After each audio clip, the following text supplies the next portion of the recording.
Student last लेक्चरला आपण kelvin Planck statement हे आपण पाहिलं होतं. आज आपण या ठिकाणी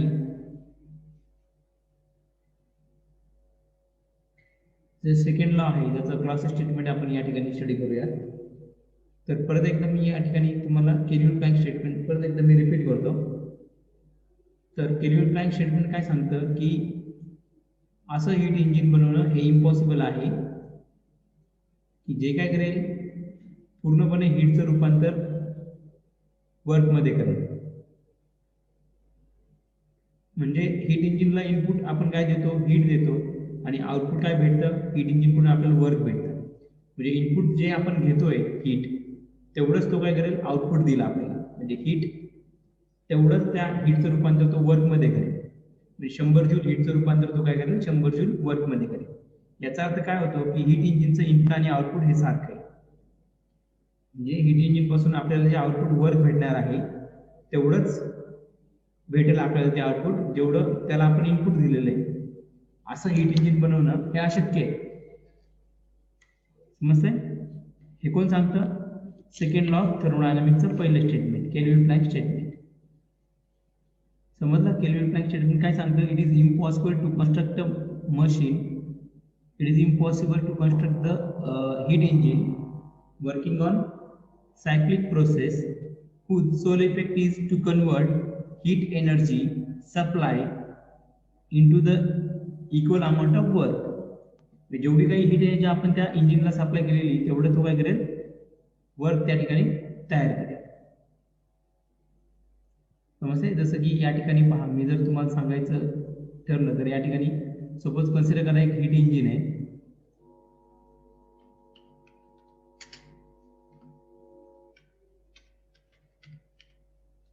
जे आपल्या गाडीमध्ये सुद्धा एक हीट इंजिन असतं. ते हीट इंजिन काय करतं, हीट एनर्जी घेतं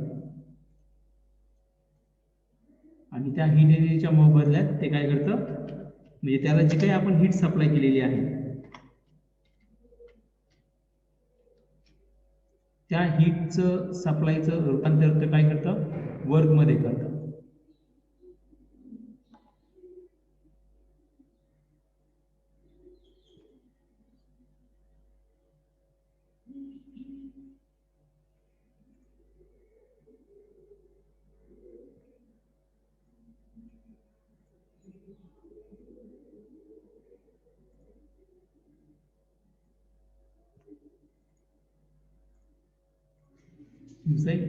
हीट इंजिन काय करतं, हीट सप्लाय आपण जे काही करतो त्या हीट इंजिनला त्याचं कन्वर्जन तो कशात करतो, इक्वल अमाऊंट वर्कमध्ये करतो. इक्वल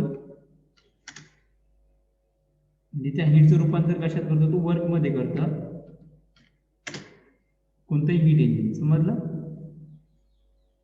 तर या ठिकाणी आपण जर हीट सप्लाय जर आपण केली त्या इंजिनला, जर आपण या ठिकाणी 100 जूल एवढी जर हीट सप्लाय केली हीट इंजिनला, तर ते हीट इंजिन काय करतं की जे ऍक्च्युअली प्रॅक्टिसमध्ये हीट इंजिन आहे, जे आपल्या टू व्हीलरमध्ये असतं, पेट्रोल जे आहे होंडाचा असेल टू व्हीलर किंवा TVS कोणतीही गाडी जरी आपण घेतली त्याचं जर हीट इंजिन असेल, त्याला जे काही हीट सप्लाय केलेली आहे 100 जूल, त्या हीट सप्लायचं तो रूपांतर वर्कमध्ये करतं.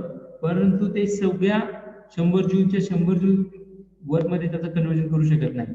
त्याच्याऐवजी सपोज या ठिकाणी एक हीट इंजिन आहे टू व्हीलरचं, ते काय करतं 100 जूल त्याला हीट आपण सप्लाय केली, त्यापैकी फक्त 60 जूल त्यांनी काय केलं वर्क तयार केलं आणि उरलेली जे 40 जूल आहे ते काय झालं, तेवढी हीट काय झाली वेस्ट, ती हीट काय गेली वेस्ट झाली,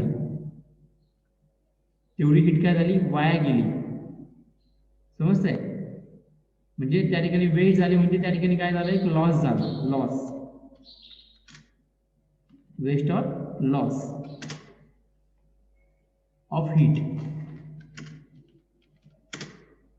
40 जूल. म्हणजे या ठिकाणी 40 जूल एवढी हीट काय झाली लॉस झाली. म्हणजे या ठिकाणी जेवढी आपण हीट सप्लाय करतोय तेवढ्या हीटचं संपूर्णपणे वर्कमध्ये रूपांतर होतं का, तर होत नाही. म्हणजे त्या 100 जूल पैकी काहीच जो पार्ट आहे, काहीसा पार्ट म्हणजे 60 जूल एवढा काहीसा जो पार्ट हीट होती तिचंच फक्त वर्कमध्ये रूपांतर झालं आणि उरलेली जी 40 जूल हीट होती त्या हीट सप्लाय पैकी ती काय झाली वेस्ट तशीच वाया गेली. समजतंय? म्हणजे या ठिकाणी आपण जी काही हीट सप्लाय करतो हीट इंजिनला त्या हीट सप्लायचं जी काही हीट आपण सप्लाय केलेली तिचं कम्प्लिटली रूपांतर वर्कमध्ये होत नाही. तर कम्प्लिटली ऐवजी त्याचं पार्टली रूपांतर होतं. Partly it is converted. Partly म्हणजे त्याचा छोटासा काहीतरी पार्ट असेल 100 जूल पैकी 60 जूल हा जो पार्ट आहे हीट 60 जूल एवढी जी पार्ट आहे हीट तेवढीच हीट काय झाली वर्कमध्ये कन्वर्ट झालं आणि उरलेलं जी हीट होती 40 जूल तो काय झाला लॉस झाला. समजतंय? म्हणजे या ठिकाणी आतापर्यंत असं हीट इंजिन बनवता नाही आलं कोणालाच की जे काय करेल जेवढी हीट सप्लाय तेवढंच तो काय करेल वर्क तयार करेल. म्हणजे जसं की या ठिकाणी 100 जूल हीट सप्लाय केली आणि त्याच 100 जूलचं पूर्णपणे रूपांतर तो वर्क मध्ये करेल. म्हणजे या ठिकाणी इनपुट काय होतं हीट 100 जूल आणि आउटपुट काय वर्क 100 जूल. म्हणजे या ठिकाणी इनपुट पण 100 आहे आणि आउटपुट पण 100 आहे. या ठिकाणी इनपुट आणि आउटपुट दोन्ही सारखे. समजते? असं हीट इंजिन आतापर्यंत बनवता आलेलं नाही. समजतंय? आतापर्यंत कोणालाच असं हीट इंजिन बनवता आलं नाही. समजतंय? असं हीट इंजिन कोणालाच आतापर्यंत बनवता आलं नाही. तसंच भविष्यातही कोणीही असं हीट इंजिन बनवू शकत नाही. हेच कोण सांगतं केल्विन प्लॅंक स्टेटमेंट. म्हणजे केल्विन प्लॅंक स्टेटमेंट काय सांगतं इट इज इम्पॉसिबल असं हीट इंजिन बनवणं इम्पॉसिबल आहे जे वर्क होईल सायक्लिक प्रोसेसमध्ये आणि ज्याचा सोल इफेक्ट काय असेल to convert the heat supply into equal or equivalent amount of work. म्हणजे जेवढी हीट सप्लाय केली तेवढंच इक्वल मध्ये काय करायचं वर्क तयार करायचं. म्हणजे 100 जूल जर आपण हीट सप्लाय केली तर 100 जूल वर्क तयार ते करेल असं हीट इंजिन बनवणं हे अशक्य आहे. म्हणजे ते आतापर्यंत ते कोणालाच बनवता आलं नाही. ते इम्पॉसिबल आहे. हे कोण सांगतं केल्विन प्लॅंक स्टेटमेंट सांगतं. असं हीट इंजिन बनवणं अशक्य आहे. पण जे दुसरे जे हीट इंजिन आहे जसं मी मगाशी सांगितलं कोणते हीट इंजिन की जे हीट इंजिन काय करेल 100 जूल हीट सप्लाय जर केली त्याला तर त्याचं कन्व्हर्जन 100 जूल पैकी फक्त काही पार्ट जी आहे हीट त्याचं रूपांतर फक्त तो वर्कमध्ये करेल. जसं 60 जूल हीटचं रूपांतर फक्त वर्कमध्ये होते आणि जी 40 जूल हीट आहे ती काय जाते वाया जाते. तशीच असं इंजिन प्रॅक्टिकली ते पॉसिबल आहे. समजतंय? मग हे होतं केल्विन प्लॅंक स्टेटमेंट. समजलं Kelvin Planck statement? Kelvin Planck काय स्टेट करतं it is impossible to construct a heat engine working in cyclic process whose sole effect to convert the heat energy supplied into equal amount of work. तेवढंच equal जेवढी heat supply केली तेवढंच equal मध्ये work तयार होईल असं heat engine बनवणं impossible. याचा अर्थ काय होतो it means that heat engine can't फुली कन्वर्ट हीट सप्लाय. म्हणजे हीट इंजिन फुली कन्वर्ट करू शकतं का हीटला मेकॅनिकल वर्क मध्ये तर करू शकत नाही. आणि त्याचा एक्झाम्पल आहे हीट इंजिन. जसं मी तुम्हाला सांगितलं हीट इंजिन काय करतं फुली कन्वर्ट करतं का वर्क हीटचं रूपांतर वर्क मध्ये करतं का तर ते करत नाही. समजतंय? हे त्याचं एक्झाम्पल आहे हीट इंजिन. हीट इंजिन जे प्रॅक्टिकली आहे ऍक्च्युअल मध्ये आहे ते कधीही जेवढी काही हीट सप्लाय आपण त्याला केलेली आहे त्याचं फुली कन्व्हर्जन तो वर्क मध्ये मेकॅनिकल वर्क मध्ये करू शकत नाही. त्याचा काही पार्ट हा कन्वर्ट होईल काही पार्ट आणि उरलेला पार्ट जो हीट ती काय होते वाया जाते ती वेस्ट होते ती लॉस होतो तेवढा त्या हीटचा. ओके समजतंय? हे होतं केल्विन प्लॅंक स्टेटमेंट. त्यानंतर सेकंड लॉचं दुसरं स्टेटमेंट आहे क्लॉसेस स्टेटमेंट. सेकंड लॉचं दुसरं स्टेटमेंट आहे क्लॉसेस स्टेटमेंट. तर या ठिकाणी क्लॉसेस स्टेटमेंट काय स्टेट करतं it is impossible for any machine मग कोणती मशीन असेल त्यामध्ये हीट पंप असेल किंवा रेफ्रिजरेटर असेल, त्यासाठी असं मशीन इम्पॉसिबल आहे बनवणं, किंवा अशा मशीन जे आहे हीट पंप आणि रेफ्रिजरेटर असं बनवणं इम्पॉसिबल आहे की जे काय करेल, ट्रान्सफर करेल heat from body at low temperature to body at high temperature without aid of external work. आणि त्याचं जर एक्झाम्पल म्हणलं आपण प्रोसेस स्टेटमेंटचं, तर ते एक्झाम्पल आहे refrigerator and heat pump. Kelvin Planck स्टेटमेंटचं एक्झाम्पल आहे हीट इंजिन, आणि क्लॉसेस स्टेटमेंट त्याचं एक्झाम्पल आहे refrigerator and heat pump. Okay, परत एकदा मी तुम्हाला सांगतो क्लॉसेस स्टेटमेंट काय आहे. क्लॉसेस स्टेटमेंट स्टेट करतं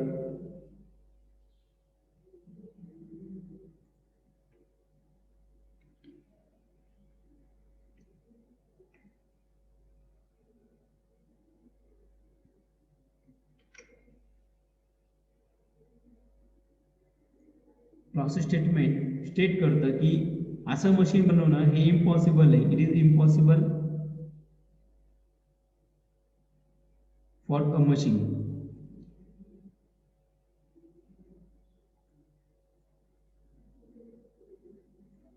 ओके, कन्सिडर करा या ठिकाणी एक मशीन आहे,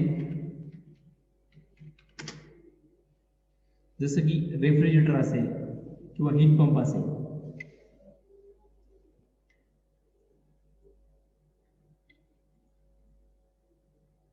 जे काय करतंय, हीट ट्रान्सफर करतंय. या ठिकाणी एक लो टेम्परेचर बॉडी आहे, लो टेम्परेचर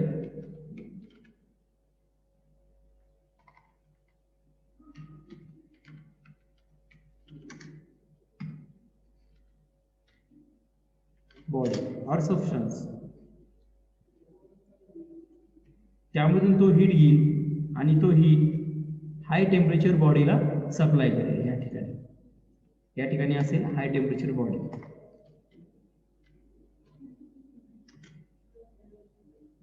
समजतंय? म्हणजे या ठिकाणी होतंय काय की हीट लो टेम्परेचर बॉडीकडून हीट काढून घ्यायची आणि ती हीट ते मशीन काय करते, हाय टेम्परेचर बॉडीला सप्लाय करते. आणि हे कसं करते, विदाउट ॲड ऑफ एनर्जी, म्हणजे विदाउट ॲडिशन ऑफ एनर्जी. या ठिकाणी कसल्याही प्रकारची आपण एनर्जी ॲड करत नाही किंवा एनर्जी आपण सप्लाय करत नाही ह्या मशीनला. हे कसं करते, विदाउट ॲड और सप्लाय ऑफ एनर्जी. एनर्जीज म्हणजे आपण त्या ठिकाणी काय सप्लाय करतो, एक वर्क सप्लाय करत असतो. विदाउट ॲड और सप्लाय ऑफ एक्सटर्नल वर्क, ते बाहेरून आपण सप्लाय करत असतो. ते वर्क किंवा ते एनर्जी न सप्लाय करता ते मशीन काय करते, लो टेम्परेचर बॉडीकडून हीट काढते आणि हाय टेम्परेचर बॉडीला ते हीट सप्लाय करते. असं मशीन बनवणं किंवा असं मशीन कन्स्ट्रक्ट करणं, डेव्हलप करणं हे अशक्य आहे. हे कोण सांगतं, तर प्रोसेस स्टेटमेंट सांगतं. समजतंय? प्रोसेस स्टेटमेंट काय सांगतं, it is impossible for a machine. मशीनसाठी हे इम्पॉसिबल आहे की जे मशीन काय करेल, त्या मशीनला आपण काही एक्सटर्नल सोर्सकडून काहीही एनर्जी आपण त्याला देत नाही किंवा एक्सटर्नल वर्क आपण त्या ठिकाणी सप्लाय करत नाही, तरी सुद्धा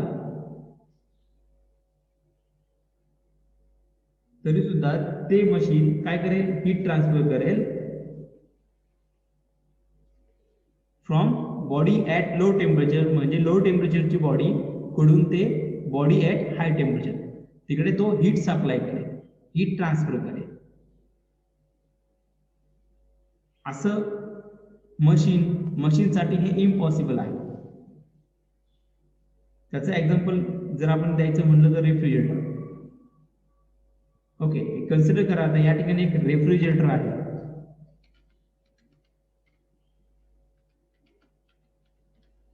म्हणजे हे एक मशीन आहे रेफ्रिजरेटर. ओके, रेफ्रिजरेटर और मशीन. की रेफ्रिजरेटर करतो काय? रेफ्रिजरेटर म्हणजे फ्रीज प्रत्येकाच्या घरी आहे, बरोबर. मग आता ते फ्रीजच एक्झाम्पल मी तुम्हाला सांगतो. फ्रीजच्या आतमध्ये आपण पदार्थ ठेवतो, जे काही फूड आहे ते आपण फ्रीजच्या आतमध्ये ठेवतो. फ्रीज आपण चालू केला, सपोज एक अर्धा एक तास झालाय चालू करून फ्रीज, आणि फ्रीजच्या आतमधले पदार्थ काय आहेत? ते थंड आहेत, बरोबर. म्हणजे फ्रीजच्या आतमध्ये काय आहेत? बॉडीज आहेत, ते फूड आहे, त्याला आपण बॉडीज म्हणूया. ओके, धीस बॉडी, त्याचं टेम्परेचर काय आहे? ते थंड असल्यामुळे त्याचं टेम्परेचर काय आहे? लो आहे. समजतंय? फ्रीजच्या आतमध्ये जे काही फूड्स आहेत त्या झाल्या लो टेम्परेचर बॉडी, बरोबर. आणि फ्रीजच्या बाहेर जे सराउंडिंग असेल त्या सराउंडिंगला जे काही बॉडीज असतील त्या ठिकाणी त्याचं टेम्परेचर काय असेल? फ्रीजच्या आतमधल्या जे काही बॉडीज आहेत त्याच्यापेक्षा जास्त टेम्परेचर आहे. त्यामुळे फ्रीजच्या सराउंडिंगला जे काही बॉडीज असतील त्याला आपण म्हणू हाय टेम्परेचर बॉडी. समजतंय? म्हणजे जसं फ्रीजच्या बाहेर सराउंडिंगला काय असेल? एअर असेल, म्हणजे ती एअर जर आपण ऍज अ बॉडी म्हणून जर कन्सिडर केली, त्या एअरचं तापमान सुद्धा काय असतं? फ्रीजच्या बाहेरचं जे एअर आहे त्याचं तापमान हे जास्त असतं, म्हणजे त्या ठिकाणी हाय टेम्परेचर आहे. आणि फ्रीजच्या आतमध्ये जे काही फूड्स आहेत ते काय आहेत? लो टेम्परेचरला आहेत. मग ज्यावेळेस फ्रीज चालू असतो, तो वर्किंग असतो म्हणजे काय? त्याला आपण काय करतो? इलेक्ट्रिसिटी प्रोव्हाइड करतो. याचा अर्थ एक्सटर्नल सोर्स कडून आपण ह्या रेफ्रिजरेटरला काय केलं? बाहेरून एक एक्सटर्नल वर्क किंवा एनर्जी काय केली? आपण सप्लाय केली. म्हणजे या ठिकाणी आपण काय करतोय? ऍड करतोय एनर्जी टू दॅट फ्रीज. त्या फ्रीजला आपण काय केलं? बाहेरून एक इलेक्ट्रिसिटी दिली ना, एनर्जी सप्लाय केली, किंवा बाहेरून एक्सटर्नल वर्क आपण त्या फ्रीजला सप्लाय करतो, जेणेकरून तो फ्रीज काय करेल? आतले जे पदार्थ आहेत फ्रीजच्या आतमध्ये ठेवले जे लो टेम्परेचरला आहेत, त्या लो टेम्परेचरला जे काही पदार्थ आहेत त्यातली हीट तो काय करेल? काढून घेईल. त्यातली काढून घेईल आणि ती हीट तो फ्रीज पुढे टाकेल सराउंडिंगला. म्हणजे बाहेर सराउंडिंगला काय आहे? हाय टेम्परेचर बॉडी आहे, म्हणजे त्या ठिकाणी ती हीट तो सप्लाय करेल. म्हणजे या ठिकाणी रेफ्रिजरेटर काय करत आहे?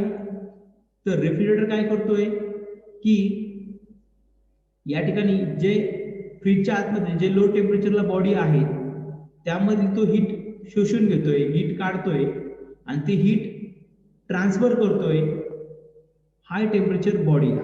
म्हणजे जे सराउंडिंग बाहेर फ्रीजच्या बाहेर जे काही हाय टेम्परेचर बॉडी आहेत त्यांना ती हीट काय करतोय? तो ट्रान्सफर करतोय. समजतंय? म्हणजे रेफ्रिजरेटर काय करतो? लो टेम्परेचर बॉडी ज्या आहेत आतले पदार्थ फ्रीजच्या आतमध्ये ठेवले त्यामधून तो हीट काढून घेतो, आणि ती हीट लो टेम्परेचर बॉडीच्या आतमध्ये जी काही हीट असणार आहे ती हीट तो काय करतो? ट्रान्सफर करतोय हाय टेम्परेचर बॉडीला. समजतंय? पहा, परत एकदा मी तुम्हाला सांगतो. रेफ्रिजरेटर काय करतो? लो टेम्परेचर बॉडी ज्या आहेत फ्रीजच्या आतमध्ये त्यामधली हीट तो काढून घेतोय आणि ती हीट ट्रान्सफर करतोय हाय टेम्परेचर बॉडीला जे सराउंडिंगला आहे, आणि त्या ठिकाणी ते जे लो टेम्परेचरच्या बॉडी आहेत त्या ठिकाणी थंड राहतात, त्यामधली हीट काढून घेतल्यामुळे ती हीट हाय टेम्परेचर बॉडीला सप्लाय केल्यामुळे. पण ते फ्रीज कधी करतो? ते जर त्याला बाहेरून आपण एक्सटर्नल वर्क सप्लाय केलं तरच तो फ्रीज करेल ना ते काम. जर आपण फ्रीजला बाहेरून एक्सटर्नल सोर्सनी आपण जर त्याला पॉवर सप्लाय केली नाही किंवा त्याला एक्सटर्नल वर्क जर सप्लाय केलं नाही, म्हणजेच आपण इथे असं म्हणू शकतो विदाउट ऍड ऑफ पॉवर, म्हणजे without aid of external work or external source त्या फ्रीजला कनेक्ट न करता तो फ्रीज आतले पदार्थातली हीट काढून बाहेर टाकू शकतो का? तर टाकू शकत नाही. समजतंय? आणि हे इम्पॉसिबल आहे. हे काय? इम्पॉसिबल आहे. हेच कोण सांगतंय? क्लॉसेट स्टेटमेंट सांगतंय. हे कोण सांगतंय? क्लॉसेट स्टेटमेंट सांगतंय. समजतंय? जर त्या फ्रीजला इलेक्ट्रिसिटी प्रोव्हाइड केली आपण तर ते पॉसिबल आहे. जर आपण त्या फ्रीजला जर एक्सटर्नली वर्क सप्लाय केलं किंवा एक्सटर्नली आपण पॉवर सप्लाय केली सोर्स कडून तर ते फ्रीज काय करेल? ज्या लो टेम्परेचर बॉडी आहे त्यातली हीट तो हाय टेम्परेचर बॉडीकडे तो हीट काय करेल? ट्रान्सफर करेल. समजतंय? तो फ्रीज काय करेल? लो टेम्परेचर बॉडी कडून हीट कुठे ट्रान्सफर करेल? हाय टेम्परेचर बॉडीला तो काय करेल? हीट ट्रान्सफर करेल.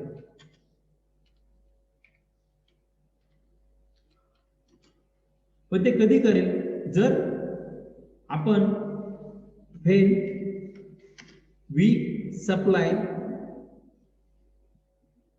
when we supply the external work or external source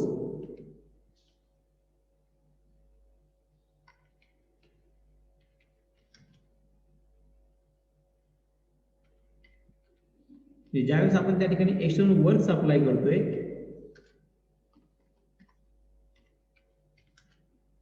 किंवा आपण त्याला असंही म्हणू शकतो और when we add external source, त्याला काहीतरी एक्सटर्नल सोर्स आपण त्याला जर ऍड केला जसं इलेक्ट्रिसिटी,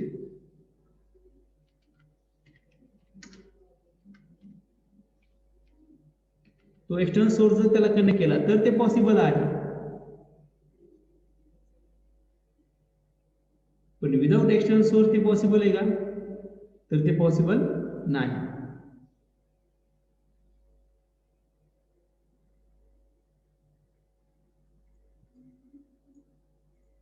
समजतंय? आणि जर आपण त्या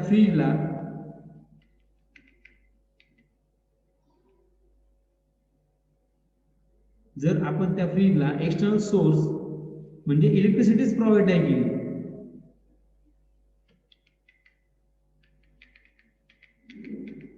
याचा अर्थ आपण हा जो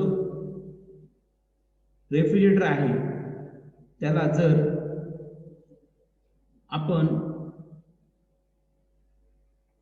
एक्सटर्नल सोर्स हा सप्लाय केलाच नाही, एक्सटर्नल वर्क त्याला जर सप्लाय केलं नाही म्हणजे without aid of external work म्हणजे त्या फ्रीजला जर एक्सटर्नल वर्क आपण ऍड केलंच नाही किंवा त्या रेफ्रिजरेटरला जर आपण इलेक्ट्रिसिटी प्रोव्हाइड केलीच नाही तर तो फ्रीज काय होईल? चालू होईल का? तो फ्रीज चालू होणार नाही. फ्रीज चालू जर झालं नाही, त्याला जर पॉवर सप्लायच दिली नाही, आपण एक्सटर्नल वर्क सप्लाय नाही केलं त्या फ्रीजला, त्या रेफ्रिजरेटरला, तर रेफ्रिजरेटर आतले पदार्थ थंड ठेवू शकतो का? थंड नाही ठेवू शकत. कालांतराने काय होईल? ते पदार्थ गरम होतील. बरोबर आहे की नाही? जे पदार्थ थंड राहतील का? आतले पदार्थ थंड राहणार नाही. थंड कधी राहतील? जर ते जे लो टेम्परेचर बॉडी आहे थंड पदार्थ त्यातली हीट जर हाय टेम्परेचर बॉडीला जर ट्रान्सफर झाली तरच ते पॉसिबल आहे.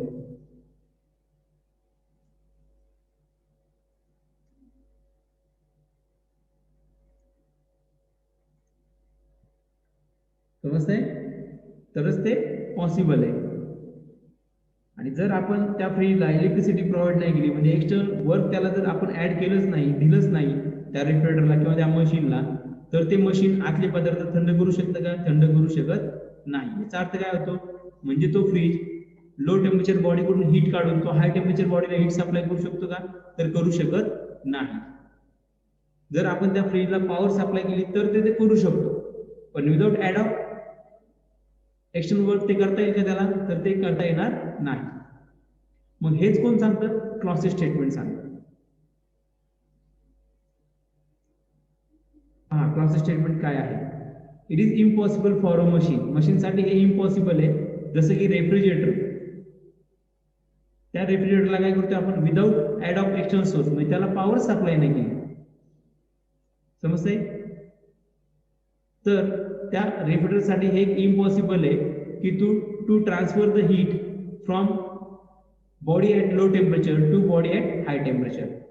म्हणजे हीट ट्रान्सफर करणं लो टेम्परेचर बॉडीकडून हाय टेम्परेचर बॉडीकडे हे काय इम्पॉसिबल आहे त्या रेफ्रिजरेटरसाठी किंवा त्या मशीनसाठी. जर त्या मशीनला किंवा त्या रेफ्रिजरेटरला आपण जर एक्सटर्नल सोर्स किंवा पॉवर ही आपण सप्लाय केलेली नसेल तर त्या रेफ्रिजरेटरसाठी किंवा त्या मशीनसाठी हे इम्पॉसिबल आहे to transfer the heat from low temperature body to high temperature body. आणि कधी इम्पॉसिबल आहे त्याला without aid of external source. तर त्याला आपण एक्सटर्नल सोर्सला जर त्याला ऍडच केलं नाही. एक्सटर्नल सोर्स म्हणजे काय, जसं पॉवर इलेक्ट्रिसिटी जी आपल्या घरी जे इलेक्ट्रिसिटी आहे तो एक एक्सटर्नल सोर्स झाला.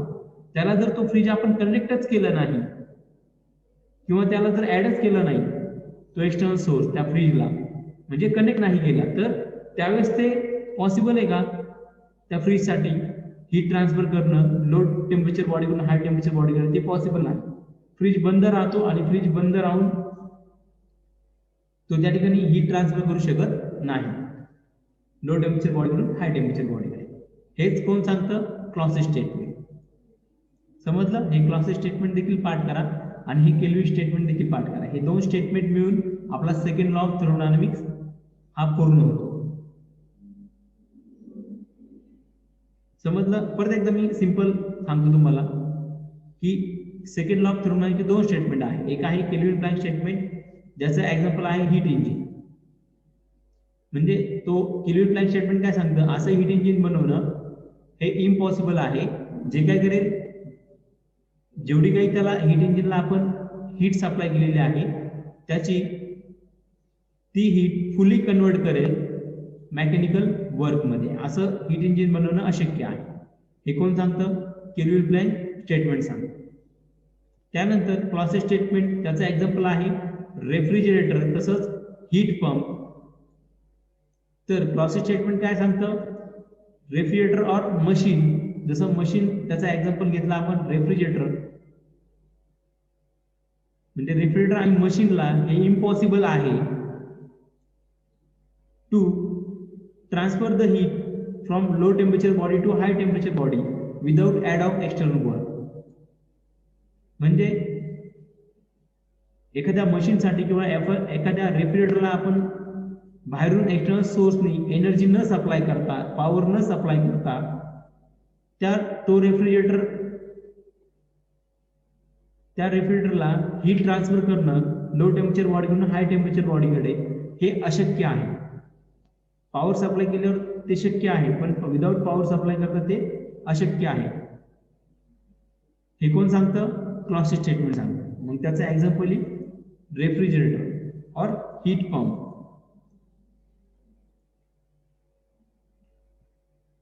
त्यानंतर नेक्स्ट कन्सेप्ट आहे entropy.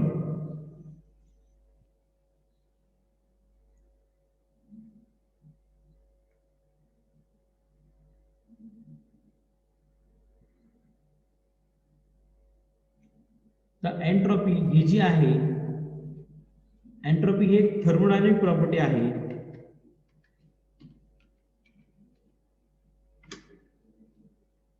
Entropy is a thermodynamic property of a system. एखाद्या सिस्टीमची ती एक थर्मोडायनामिक प्रॉपर्टी आहे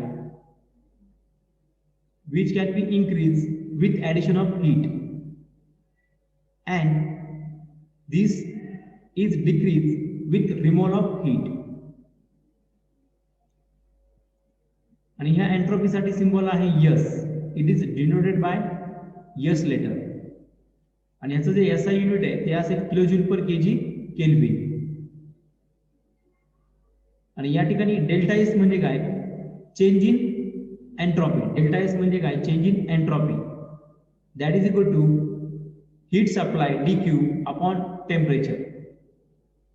हा फॉर्म्युला आहे चेंज इन एंट्रॉपीचा, डेल्टा एस चा. तर परत एकदा मी या ठिकाणी सांगतो तुम्हाला एंट्रॉपी म्हणजे काय आहे ते. सपोज कन्सिडर करा या ठिकाणी एक सर्कल तुम्हाला दिसतंय. ही सर्कलच्या आतमध्ये सिस्टीम आहे. सर्कलच्या आतमध्ये काय आहे, सिस्टीम आहे. कन्सिडर अ सिस्टीम. आणि ही जे सर्कल जे दिसतंय ती म्हणजे काय झाली, बाउंड्री झाली. आणि त्या बाउंड्रीच्या बाहेर काय असेल, सराउंडिंग असेल. मग ही जी सिस्टीम आहे, या सिस्टीम मध्ये जर आपण हीट सप्लाय करत असो, म्हणजे सराउंडिंग मधून हीट कुठे जाते, त्या सिस्टीम मध्ये जाते. हीट काय होते, इन होतीये. हीट एनर्जी इज इन ती कुठे इन होतीये, सिस्टीम मध्ये. म्हणजे ती सिस्टीम मध्ये जाते, म्हणजे हीट एनर्जी काय होते, एंटर होते किंवा आपण सप्लाय करतो सिस्टीमला. तर या ठिकाणी जर आपण हीट एनर्जी सिस्टीमला सप्लाय करत असेल, तर त्या ठिकाणी त्या सिस्टीमची एंट्रोपी काय होते, इन्क्रीज होते. एंट्रोपी काय होते, इन्क्रीज होते. समजतंय?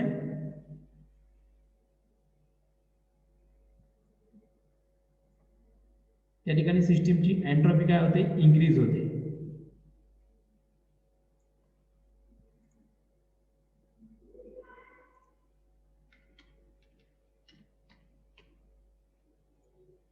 नुसतं एंट्रोपी इन्क्रीज कधी होते, समजतंय? जर आपण त्या सिस्टीमला हीट सप्लाय करत असाल, तर आपण त्या ठिकाणी काय म्हणतो, त्या सिस्टीमची एंट्रोपी इन्क्रीज होते. आणि त्याच्या उलट जर आपण असं धरलं की जर आपण या ठिकाणी सिस्टीम आहे,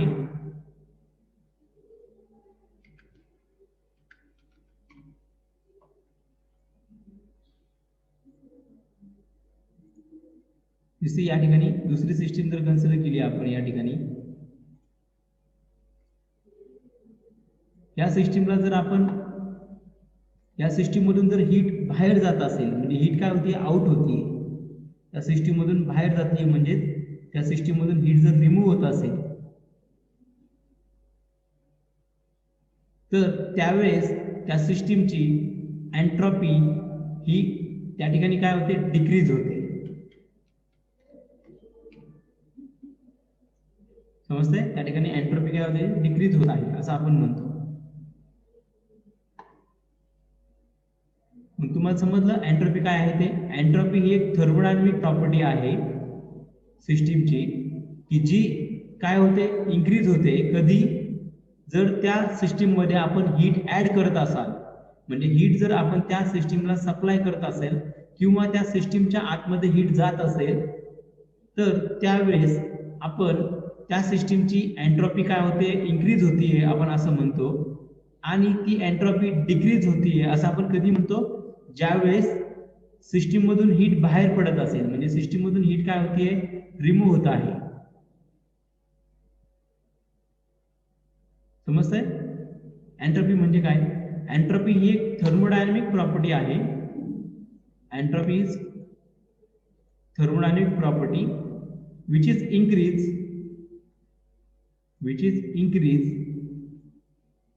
addition of heat. जर हीट जर ऍड झाली सिस्टीम मध्ये, तर ती काय होते, इन्क्रीज होते. And which is decrease removal of heat.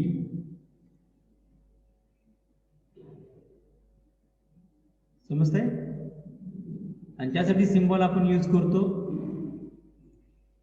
S letter, आणि त्याचं एसआय युनिट आहे किलोजूल पर केजी केल्विन. ओके, समजलं? ह्या एंट्रोपीचे जर कॅरेक्टरिस्टिक आपण जर पाहिल्या,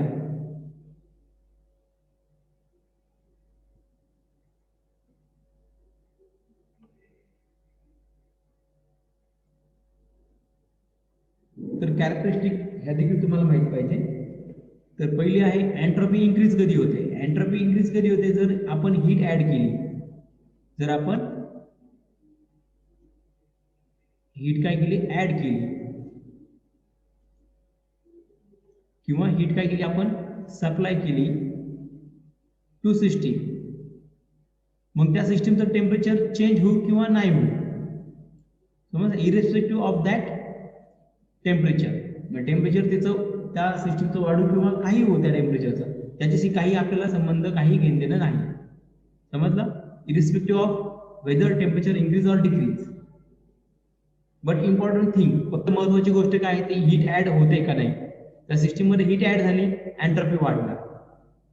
समजतंय? मग त्याचं टेम्परेचर ते कॉन्स्टंट राहू किंवा कमी होऊ किंवा वाढू, ते काहीही होईल, आपल्याला त्याच्याशी ह्या एंट्रोपीचा रिलेशन काहीच नसणार आहे. समजतंय? मग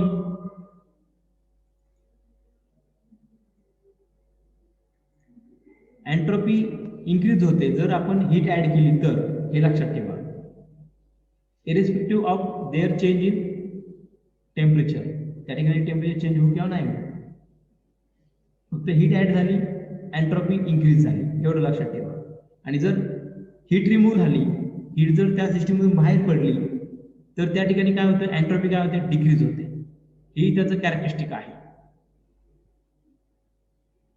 म्हणजे या ठिकाणी टेम्परेचर चेंज होऊ किंवा नाही होऊ, एंट्रोपी ही डिक्रीज होते. कधी आपण म्हणतो, ज्यावेळेस हीट काय होते, रिमूव्ह होते, म्हणजे रिजेक्ट होते, सिस्टीम मधून बाहेर पडते, त्यावेळेस त्या ठिकाणी एंट्रोपी ही डिक्रीज होते, आपण असं म्हणतो. त्यानंतर अजून एक कॅरेक्टरिस्टिक आहे एंट्रोपीची, ॲडियाबॅटिक प्रोसेस जी आहे, त्या ॲडियाबॅटिक प्रोसेसमध्ये एंट्रोपी ही काय असते, सिस्टीमची कॉन्स्टंट असते, रिमेन्स कॉन्स्टंट. आता ॲडियाबॅटिक प्रोसेस म्हणजे काय ते आपण अगोदर समजून घेऊया. ॲडियाबॅटिक प्रोसेस म्हणजे अशी प्रोसेस की ज्या प्रोसेसमध्ये सिस्टीमच्या आतमध्ये हीट येत पण नाही आणि सिस्टीमच्या बाहेर हीट पडत पण नाही. म्हणजे सिस्टीमच्या आतमध्ये पण हीट जात नाही, बाहेर पण हीट जात नाही. म्हणजे सिस्टीममध्ये हीटच जात नाही सराउंडिंग मधून, किंवा सिस्टीम मधली हीट बाहेर जात नाही सराउंडिंग मध्ये, म्हणजे तिथे कसल्याही प्रकारची हीट ट्रान्सफरच होत नाही. ती जी प्रोसेस असते सिस्टीम मध्ये होत असताना, की त्या ठिकाणी हीट ट्रान्सफरच होत नसेल तर त्या प्रोसेसला आपण म्हणतो ॲडियाबॅटिक प्रोसेस. मग मला सांगा, हीट जर ऍड झाली सिस्टीम मध्ये तर एंट्रोपी इन्क्रीज होते, हीट जर रिमूव्ह झाली सिस्टीम मधून तर एंट्रोपी काय होते, डिक्रीज होते.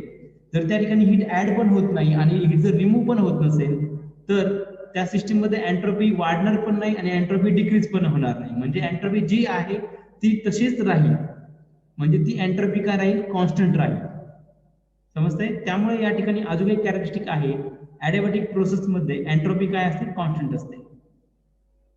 त्यानंतर अजून एक महत्त्वाचा पॉईंट आहे, entropy is a property of system. ती एक प्रॉपर्टी आहे सिस्टीमची आणि ती एक स्टेट फंक्शन आहे, हे देखील एक कॅरेक्टरिस्टिक आहे.